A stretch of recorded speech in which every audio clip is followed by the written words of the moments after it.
시청자 여러분 안녕하십니까? 복지TV 뉴스입니다.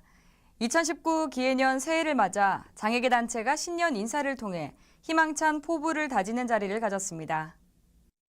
한국장애인단체 총연맹과 한국장애인단체 총연합회가 기해년을 맞아 지난 8일 이룸센터 이룸홀에서 장애계 신년 인사회를 열었습니다.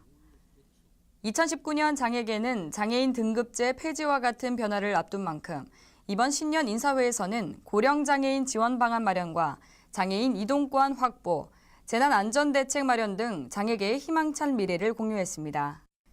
문재인 정부가 역점을 두고 있는 일자리 정책은 올해도 지속될 전망입니다. 노인을 위한 일자리가 올해 10만 개 확대됩니다.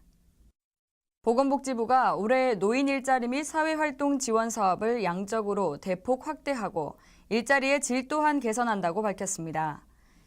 2019년 노인 일자리 사업은 공익활동을 위해 신설된 사회서비스형 일자리 2만 개 등을 포함해 지난해 대비 10만 개가 확대된 61만 개가 제공됩니다. 사업은 안전사고 우려가 상대적으로 적은 실내 공익활동과 시장형 사업단을 중심으로 이달부터 실시됩니다. 보건복지부는 이를 통해 연초 명절부터 저소득 노인의 소득 공백이 완화될 것이라고 바라봤습니다. 또한 기존 공익활동이나 근로를 한 다음 달 5일까지 수당이나 임금을 지급하던 것을 당월 말일 안에 지급하도록 했습니다. 신청 창구 등 노인 일자리 사업에 대한 정보는 각 지자체와 노인 취업지원센터 등 노인 일자리 수행기관을 통해 확인할 수 있습니다. 장애 청소년 100명의 꿈을 찾아주는 KB 희망캠프가 성공리에 마무리됐습니다. KB금융그룹과 한국장애인단체 총연맹은 지난 3일 서울 여의도 이룸센터에서 장애 청소년 진로 탐색 프로그램 KB 희망캠프 수료식을 개최했습니다.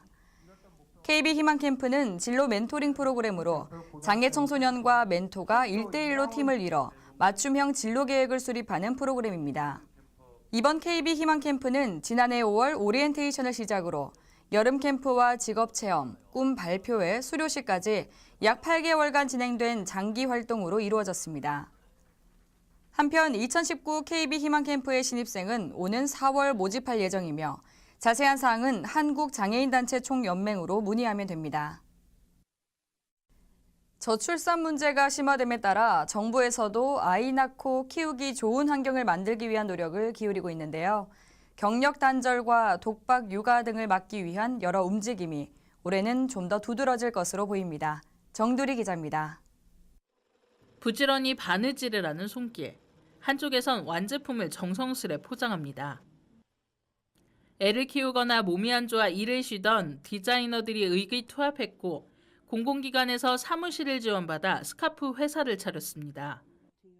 능력치가 다 다르다 보니까 5명이 함께 하면서 그 범위가 훨씬 넓어지고 만나는 분들이나 판매할 수 있는 그런 영향력도 점점 커지는 것 같습니다. 지난해 잠시 주춤하던 걸 빼면 이처럼 창업이나 취업으로 끊겼던 경력을 다시 잇는 여성들은 해마다 늘어나는 추세입니다.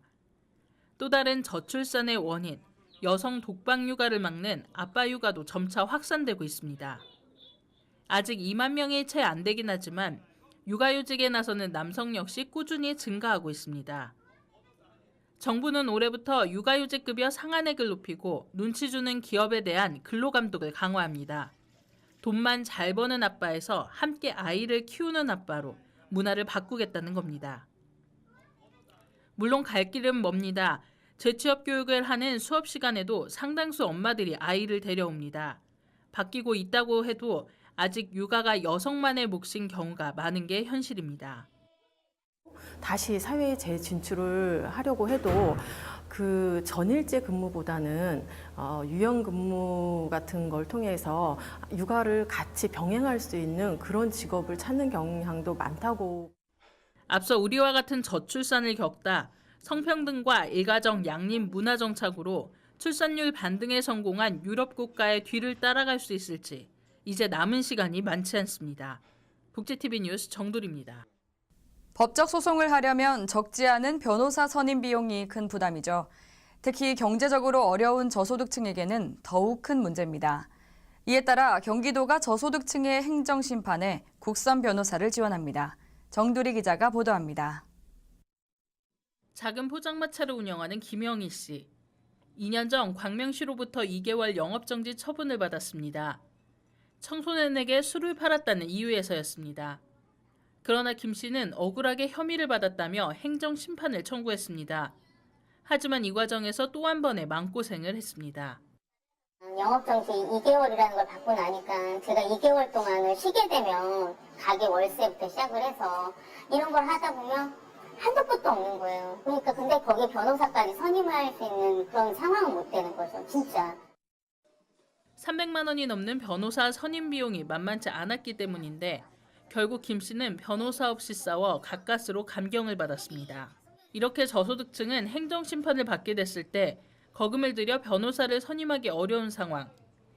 경기도는 행정심판에서 법적 도움을 받고 싶은 저소득층에게 국선 변호사를 지원합니다. 기초수급자와 한부모 가족, 장애인 연금 수급자 등 경제적 약자가 지원 대상이고 국선 변호사의 법정 보수는 경기도가 모두 부담합니다.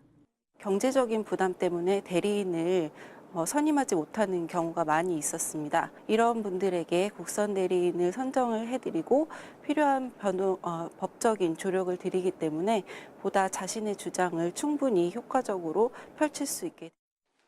이번에 저소득층 행정심판 국선 대리인으로 위촉된 변호사는 20명. 행정심판에서 국선 변호사를 지원받고자 하는 저소득층은 누구나 경기도 행정심판 담당관으로 문의하면 됩니다. 복지TV 뉴스 정두리입니다. 멀고도 먼 등굣길을 매일 오가야 한다면 얼마나 힘들까요? 경기도에서 농어촌에 사는 학생들에게 교통비를 지원하는 사업이 올해부터 추진될 예정입니다. 정두리 기자가 알아봤습니다. 친구와 함께 등굣길에 나선 강은비 양. 집 근처 정류장에서 버스를 기다립니다.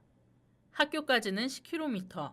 이 동네 저 동네를 거쳐 가는 이 버스가 유일한 교통수단인데 무려 40분이나 걸려 학교에 도착합니다.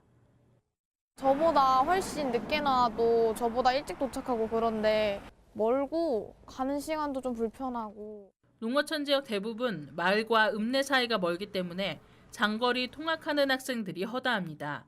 그 고충으로 시골을 떠나 도심으로 가는 집도 적지 않습니다. 방과 후에 애들을 데리고 왔다 갔다 하기가 어렵기 때문에 학교 근처로 이제 이사를 생각할 수밖에 없어요. 올해부터 경기도 내 농어촌 지역 학생에게 교통비가 지원됩니다. 경기도의회는 관련 내용을 담은 조례를 최근 본회의에서 통과시켰습니다. 집과 학교의 거리가 3km가 넘는 농어촌 학교 중고등학생이 대상이며 하루 왕복 대중교통비를 받을 수 있습니다. 농촌 지역 학생들은 거리가 굉장히 멀기 때문에 거리가 굉장히 깁니다. 그로 인해서 학습권 침해를 받고 있고요. 조금이라도 그 학습권 침해에 대한 보상이 되지 않을까. 경기도는 시군과 협의를 거쳐 세부적인 지원 규모를 정할 방침이며 올해 2,500여 명의 농어촌 학생의 혜택을 받을 전망입니다. 복지TV 뉴스 정두리입니다. 대전에서 따뜻한 온정을 나누는 손길이 이어지고 있습니다. 한 끼 식사로 모두가 행복한 새해를 맞았다고 하는데요. 윤성은 기자입니다. 2019년 황금 돼지띠해가 밝은 새해 첫날 대전시 정동에서는 특별한 떡국 한 상이 차려졌습니다.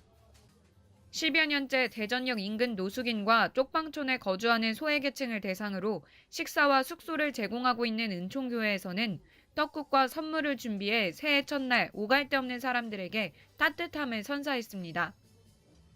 새해 첫날 좋은 날 맞이해서 떡국을 한 그릇 준다해서 이렇게 맛있는 떡국을 먹으러 왔습니다. 네, 새해 떡국 줘서 고맙게 잘 먹었습니다. 주로 대전역 주변 쪽방촌에 거주하는 독거인과 거리에서 노숙하는 사람들이 하루 한 끼 식사를 해결하기 위해 찾는 이곳은 이날도 자원봉사자들의 숨은 노력이 빛나는 하루였습니다. 대전 시내 노숙인들을 위해서 이런 식사 봉사를 하신다는 얘기를 오래전부터 들었어요. 그래서 와서 제가 혼자 스스로 와서 이렇게 하게 됐습니다. 사람을 한 끼 먹을 때 아주 힘든 과정이 있었습니다.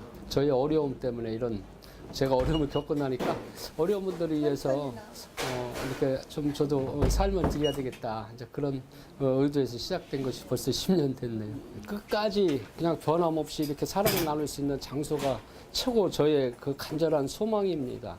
이 소망이 이 2019년 하에는 좀 이루어졌으면 좋겠다는 그 꿈이 간절한 소망이고 첫째도 둘째도 셋째도 저에게는 이 장소가 최고 필요합니다. 매달 수백여만 원이 들어가는 운영비를 순수하게 자비와 모금을 통해 조달하고 있고 최근에는 세입 들어있는 건물이 매각될 위기에 있어 그나마 하루 한 끼로 위안을 삼던 이들이 갈 곳을 잃을까 봐 걱정하며 성 목사의 근심은 깊어가고 있습니다. 사회적 관심 밖에 있는 노숙인과 쪽방촌에 거주하는 소외계층들을 위해 한 작은 교회 목사가 10년째 하고 있는 노력을 뒤돌아보고 우리 사회가 다시 한번 깊이 고민해야 할 때입니다. 복지TV 뉴스 윤성은입니다. 대전시 동구가 인문도시 사업을 활발히 하며 인문학 발전에 앞장서고 있습니다. 교육부 인문도시 지원 사업으로 선정된 대전 동구가 대전대학교 지역협력연구원과 함께 인문학 콘서트와 탐방 등 다양한 프로그램을 열었습니다. 지난해 마지막 주에는 동물행동교정가로 유명한 이웅종 교수가 대전 동구청에서 동물과 상생의 길이라는 주제로 강좌를 열었습니다. 특히 이날 강좌에는 대전 맹학교 시각장애인들도 강좌를 찾아 안내견에 대한 질문과 관심이 쏟아졌습니다. 인문도시 사업은 2019년에도 계속 이어질 예정입니다. 전남 각 시군에서 지난 한 해를 돌아보고 올해 새로운 도약을 다짐하는 자리를 가졌습니다. 권혜영 기자가 보도합니다. 2019 기해년 새해를 맞아 전라남도 각 시군에서는 지난 한 해를 돌아보고 올해 시정 운영 방향을 제시하며 새로운 도약을 다짐했습니다. 기자 간담회와 신년 인사회에서는 지역의 관계 인사들과 함께 지역 현안과 시정 전반에 대한 의견을 교환하고 새해 추진할 주요 시정 과제와 지역 경제 활성화에 대한 다짐과 토론이 이루어졌습니다. 각 시군은 기자 간담회에서 올바른 지역 여론 형성을 위한 언론의 중요성을 강조하고자 주요 현안에 대한 질의응답의 시간을 가졌고 신년 중점 추진 과제에 대해 설명했습니다. 특히 여수시는 시민중심 관광정책 실현, 순천시는 농촌지역 경제 활성화, 광양시는 4대 복지공약 실천 등 핵심 전략을 내세우며 다양한 복지 안전망과 인프라 구축에 힘쓸 것을 약속했습니다. 복지TV 뉴스 권혜영입니다. 순천시가 깨끗한 생활환경 조성을 위한 생태환경센터를 출범했습니다. 순천시는 시민들이 깨끗한 생활환경 속에서 건강하고 행복한 삶을 누릴 수 있도록 지난 2일 장천동에서 생태환경센터 출범식을 갖고 업무를 본격적으로 시작했습니다. 신설된 생태환경센터는 조직 내 여러 곳에 분산돼 있던 생태환경 업무를 한 곳으로 동합해 생태를 보존하고 사람과 자연이 평화롭게 공존하고자 하는 민선 7기의 시정 철학이 담겼습니다. 2019년 조직 개편에 따라 청소, 환경, 산림, 공원 관리 등의 기능을 통합했으며 시민들의 쾌적한 여가를 위해 자연 친화적인 명품 도시를 조성하는 업무를 수행하게 됩니다. 계속해서 간추린 뉴스 전해드립니다. 보건복지부가 오는 4월부터 장애인연금 수급자 중 기초생활수급자의 장애인연금 기초급여액을 인상한다고 밝혔습니다. 이에 따라 장애인연금 수급자 약 36만 5천 명 중 44%에 해당하는 기초생활수급자 약 16만 1,000명의 기초급여가 현행 25만 원에서 30만 원으로 인상됩니다. 한편 이번 달부터 장애인연금 지급 대상자 선정 기준액도 단독 가구 기준 121만 원에서 122만 원으로 상향 조정됩니다. 부부 가구는 193만 6천 원에서 195만 2천 원으로 오릅니다. 2019년도 올해의 장애인상 수상 후보자 추천 접수가 14일부터 시작됩니다. 올해의 장애인상위원회는 14일부터 25일까지 전국 17개 광역지자체와 28개 장애인 복지단체 등 45개 추천기관을 통해 먼저 1차 접수를 시작합니다. 수상 후보자 추천을 원하는 개인이나 단체는 거주하고 있는 지자체나 각 장애인 단체에 추천서를 제출하면 됩니다. 2차 접수는 45개 추천기관별로 1명씩 오는 28일부터 다음 달 8일까지 올해의 장애인상 운영사무국인 한국장애인개발원에 추천서를 제출하면 됩니다. 후보자 추천은 한국장애인개발원 홈페이지 공지사항에서 양식을 내려받아 작성하고 경력 및 재직증명서와 이력서 등 관련 서류를 준비해 1차 접수 기간 내 각 추천기관으로 제출하면 됩니다. 시상식은 오는 4월 장애인의 날 기념식에서 진행될 예정입니다. 지난달 31일 목포시는 한 해 동안 시행한 주요 시책 중 목포 문화재 야행을 지역복지에 기여한 최우수 시책으로 선정했습니다. 문화재 야행은 맛의 도시 목포에 걸맞게 목포의 먹거리를 활용한 관광 프로그램을 개발했으며 식도락 트렌드에 따른 목포만의 차별화된 특성을 표현하며 새로운 음식 관광 문화를 선도했습니다. 부산시가 올해부터 장애인 등의 이동 편의를 위해 저상버스 예약 시스템 서비스를 제공한다고 지난 2일 밝혔습니다. 해당 서비스는 교통약자가 탑승할 저상버스를 스마트폰 애플리케이션을 이용해 선택 예약하는 체제입니다. 부산시는 운수 종사자는 운전자 단말기를 통해 예약 내용을 확인하고 사전에 정류소 탑승자를 확인한 뒤 정류소 진입 시에는 교통약자가 안전하게 승하차할 수 있도록 차량 정차에 유의하도록 한다며 저상버스 예약 서비스를 통해 교통약자의 시내버스 이용 현황과 운행 정보, 이동 경로 등의 통계 자료를 구축하고 교통약자 편의시설 설치, 저상버스의 배차와 노선 개편에 활용할 예정이라고 설명했습니다. 미국 인디애나폴리스의 호스피스 병동에서 마지막 생을 정리하고 있는 과거의 단골 손님을 위해 약 362km나 떨어진 곳까지 피자를 배달해준 점원의 이야기가 감동을 주고 있습니다. 리치 모건과 아내 줄리는 25년 전 미시간주에 살 때 그들이 가장 좋아하는 스티브스 피자를 자주 찾았습니다. 현재 인디애나주에 사는 부부는 올해 아내 줄리의 생일에 추억이 깃든 스티브스 피자를 찾아가기로 했지만 리치의 암이 급격히 악화돼 여행을 포기할 수밖에 없었는데요. 줄리의 친정아버지 데이비드 돌키는 이 소식을 듣고 안타까운 마음에 스티브스 피자에 전화를 걸었습니다. 점원에게 딸과 사이의 안타까운 상황을 이야기하고 바쁘더라도 아쉬움이 담긴 문자 메시지 한 통을 보내줄 수 있는지 요청했는데요. 그런데 불과 5분 뒤 피자 가게로부터 피자 2판을 배달해주겠다는 믿을 수 없는 전화가 왔습니다. 돌키에게 전화를 걸어 주문을 받은 이는 스티브스 피자 가게 업주의 손자인 18살 돌튼 셰퍼였습니다. 셰퍼는 정말로 3시간 반이나 차를 몰고 가야 하는 장거리 배달에 나섰고 새벽 2시가 돼서야 도착할 수 있었습니다. 피자를 받아든 리치와 줄리는 감동의 눈물을 흘렸고 줄리는 이 같은 스토리를 페이스북에 올려 많은 사람들에게 감동을 공유했습니다. 이 밖에 자세한 소식은 웰페어 뉴스 홈페이지와 장애인 신문에서 확인할 수 있습니다.